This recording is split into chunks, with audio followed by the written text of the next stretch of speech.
আমরা আজকে প্রথম এইভাবে দাঁড়াইনি, এর আগেও আমাদেরকে বহুবার এইভাবে রাস্তায় ব্যানার ধরে দাঁড়াতে হয়েছে, কিন্তু আমরা তো রাস্তায় এভাবে ব্যানার নিয়ে দাঁড়ানোর কথা না।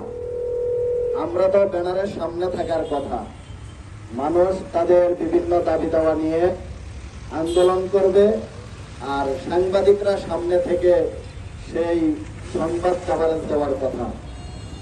কিন্তু দুঃখের বিষয়, আমাদেরকে বারবার আমাদের বিভিন্ন সমস্যা নিয়ে দাবি দাওয়া নিয়ে রাস্তায় দাঁড়াতে হয়।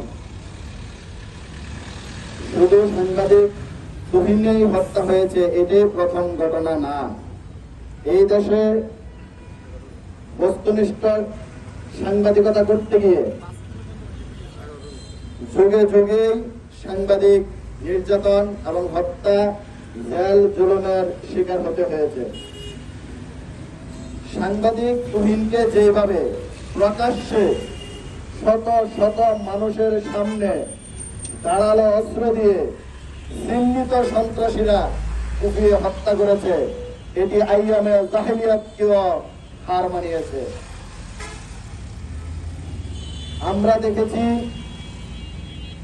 সংবাদ প্রকাশের কারণে সাগর রুনিকেও অকালে জীবন দিতে হয়েছে। দুঃখের বিষয়, 120তম বারের মতো সেই তদন্ত রিপোর্ট পিছিয়েছে রাষ্ট্রযন্ত্র। আমরা আশা করেছিলাম রাষ্ট্রের পট পরিবর্তনের পরে এই সকল হত্যাকাণ্ডের, নির্যাতনের একটি অবসান ঘটবে এবং আমরা একটি সুষ্ঠু বিচারের পাব। কিন্তু আদতে কি আমরা সেই বিচার পেয়েছি? এই অন্তর্বর্তীকালীন সরকারের সময় অন্তত 15 বার, 1 বছরে 15 বার অন্তত এই তদন্ত রিপোর্টটি পিছিয়েছে। আমরা দাবি করব এবং আমরা প্রশাসনকে অনুরোধ করব, সারা দেশব্যাপী যেভাবে সংবাদপত্র সাংবাদিকতার উপরে হুমকি আসছে,